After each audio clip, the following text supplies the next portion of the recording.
Pemirsa, seorang polisi menganiaya wanita lansia hingga tewas di desa Punden Rejo, Deli Serdang, Sumatera Utara. Pelaku tega menghabisi nyawa korban karena kesal tidak diberikan pinjaman uang 50 juta rupiah.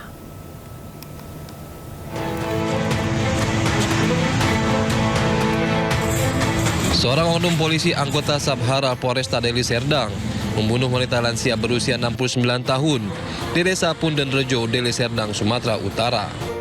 Pelaku yang merupakan tetangga korban tega membunuh lantaran tak diberi pinjaman uang 50 juta rupiah. Selain membunuh korban, pelaku juga mencuri anting emas korban senilai 3 juta rupiah. Pelaku ditangkap di jalur lintas Sumatera Kota Tebing Tinggi saat hendak melarikan diri. Oleh petugas, pelaku mengakui perbuatannya.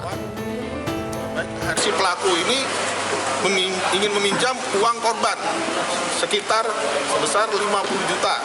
Namun dari pihak korban tidak menyanggupi, ya, karena tidak menyanggupi itu, dari si pelaku pun melakukan penganiayaan, ya pukul korban dan menikam korban. Pelaku ditangkap di mana, Bang? Kalau di daerah Tebing Tinggi, di jalan lintas Sumatera di Tebing Tinggi. Peristiwa ini terjadi pada 31 Juli lalu. Warga dihebohkan dengan penemuan jasad korban di rumahnya sendiri. Korban ditemukan dengan luka tusuk di leher serta luka lebam di wajah. Dari Deli Serdang, Sumatera Utara, Amiruddin, iNews melaporkan. Pemirsa, petugas gagalkan penyelundupan narkoba dari Malaysia melalui Bandara Internasional Juanda, Surabaya. Pelaku seorang warga negara Malaysia menyembunyikan 990 gram sabu dan lebih dari 1.000 pil ekstasi di dalam korset.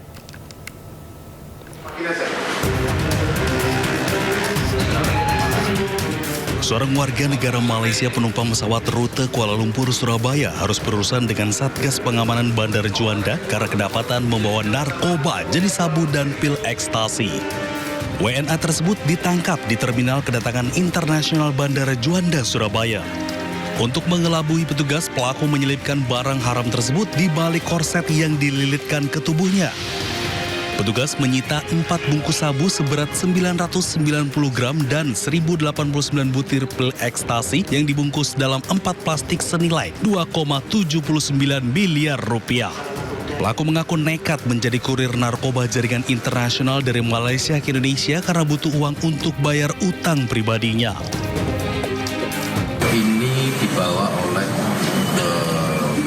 penumpang yang berasal dari Malaysia dengan pesawat yang naik pesawat Batik Air UD 352. Untuk proses hukum lebih lanjut, seluruh barang bukti berikut pelaku diserahkan ke penyidik Satres Narkoba Polresta Sidoarjo. Dari Sidoarjo, Jawa Timur, Pramono Putra, iNews melaporkan. Kita awali Sindo Today dengan informasi pertama. Pemirsa, polisi menangkap pelaku mutilasi seorang pria yang ditemukan di kawasan Pancoran Mas, Kota Depok. Ya, pelaku dan korban diketahui mengontrak bersama di sebuah rumah di kawasan Cipayung Jaya.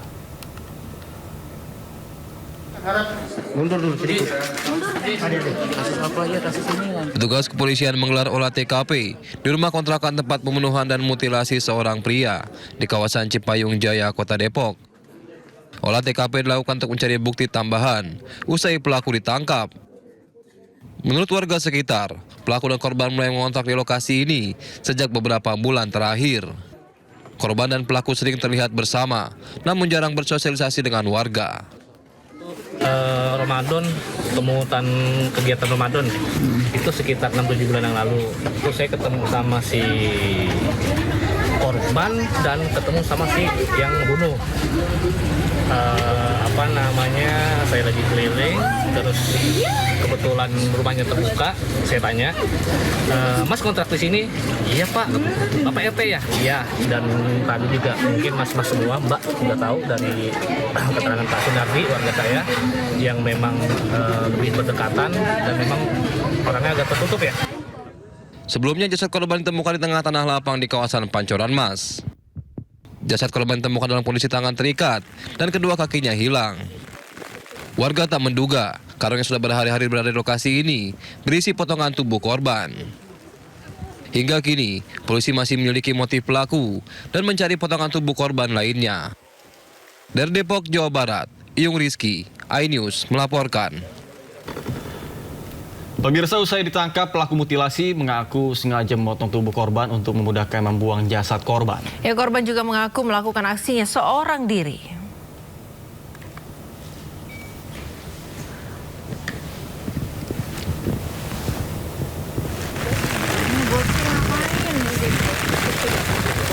Polisi berhasil menangkap pelaku mutilasi seorang pria yang ditemukan di kawasan Pancoran Mas, Kota Depok. Dari hasil pemeriksaan, pelaku mengaku memotong tubuh korban yang merupakan rekannya sendiri untuk memudahkan membuang jasad korban. Pelaku juga mengaku membuang potongan tubuh korban ke sejumlah lokasi dan beraksi seorang diri. Usai melakukan aksinya, pelaku membuang senjata tajam yang ia gunakan. Hingga kini polisi masih mendalami motif pelaku.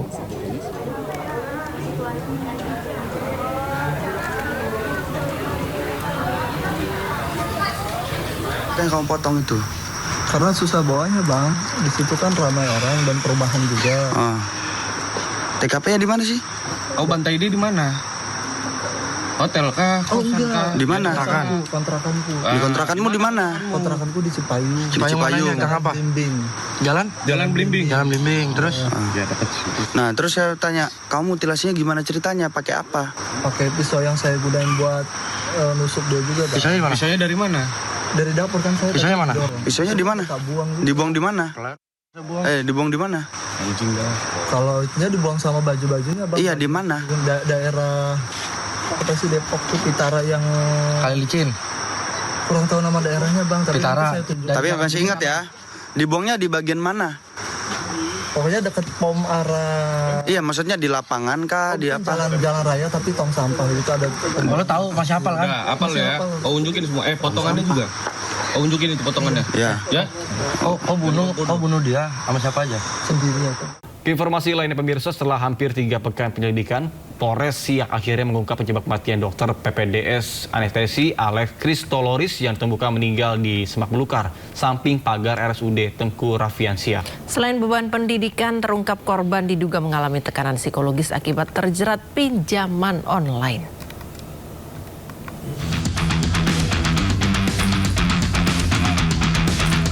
Dari hasil autopsi dan memeriksa 14 saksi termasuk keluarga, polisi menyimpulkan tewasnya dokter PPDS anestesi Alex Kristoloris akibat bunuh diri. Hasil autopsi menemukan bekas suntikan di lengan kiri korban. Korban dipastikan meninggal akibat mati lemas. Hasil laboratorium forensik menunjukkan percak darah pada barang bukti identik dengan DNA korban. Diperkuat temuan barang bukti tas berisi perlengkapan medis dan sejumlah obat anestesi. Dari rekaman CCTV juga terlihat korban datang ke lokasi seorang diri. Polisi memastikan tidak ditemukan fakta mengarah ke pembunuhan. Selain beban pendidikan, terungkap korban diduga mengalami tekanan psikologis, persoalan finansial, utang pinjaman online dalam jumlah besar. Bahwa tidak didapati adanya peran dari pihak lain yang tersangkut atau terkait dalam terjadinya peristiwa tersebut. Yang penting bahwa ada yang menjadi himpitan ekonomi terhadap korban. Sebelumnya, polisi menemukan jenazah dokter PPDS anestesi Alex Kristoloris di Semak Belukar samping pagar RSUD Tengku Raffian Siak di awal Juli lalu. Dari Kabupaten Siak, Riau, Eli Suwanti, iNews melaporkan. Pemirsa, perkembangan informasi mengenai meninggalnya Sutrimo masih menyisakan sejumlah tanda tanya di tengah masyarakat. Pemerintah Desa Walahar, Kabupaten Banyumas, Jawa Tengah menyatakan masih menunggu status kematian Sutrimo dari keluarga.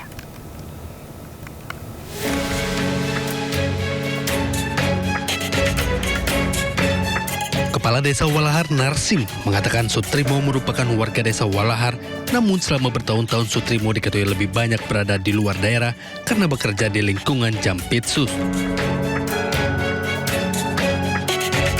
Sehingga aktivitas kesehariannya di desa tidak banyak diketahui oleh masyarakat maupun pemerintah desa. Hingga saat ini pemerintah desa Walahar juga belum mencatat secara administratif peristiwa meninggalnya Sutrimo. Hal tersebut karena pihak keluarga masih belum menyampaikan laporan resmi kepada pemerintah desa terkait status kematian yang saat ini ramai diberitakan di berbagai media. Belum data kalau di aparat desa. Belum. Iya. Artinya dia tapi warga sini, Pak. Warga sini. belum didata dari meninggal, warga sini meninggal di mana itu sudah masuk ke kelurahan sini? Belum masuk karena orangnya kayak masih itu disuruh ke desa aja, masih trauma. Oh, keluarganya? Iya. Oh, berarti keluarganya belum sama desa itu belum komunikasi yang ini ya? Sudah komunikasi tapi kayak sekarang udah kayak tertutup. Di telepon Pak Carik aja sudah tertutup banget itu. Pada misteri kematian Sutrimo, kepolisian terus mendalami kejanggalan di balik meninggalnya Sutrimo. Polda Metro Jaya kini melibatkan pusat laboratorium forensik demi membongkar teka-teki kematiannya. Dalam olah TKP, tim penyidik mengambil sejumlah sampel untuk pemeriksaan laboratorium lanjutan.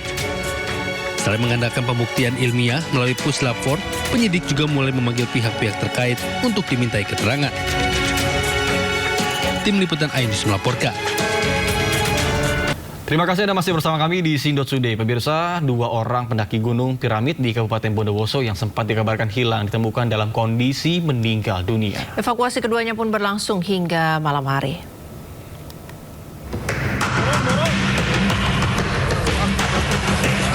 Proses evakuasi 2 pendaki yang meninggal dunia di Gunung Piramid di Kelurahan Curah Dami, Bondowoso, Jawa Timur berlangsung hingga malam hari. Kedua korban yakni Ervan, 35 tahun, dan Malia Vinda, 51 tahun, dievakuasi dari jurang menuju titik aman menggunakan sistem lowering. Medan yang terjal dan kontur Gunung Piramid yang miring hingga mendekati 90 derajat membuat proses evakuasi berjalan sulit.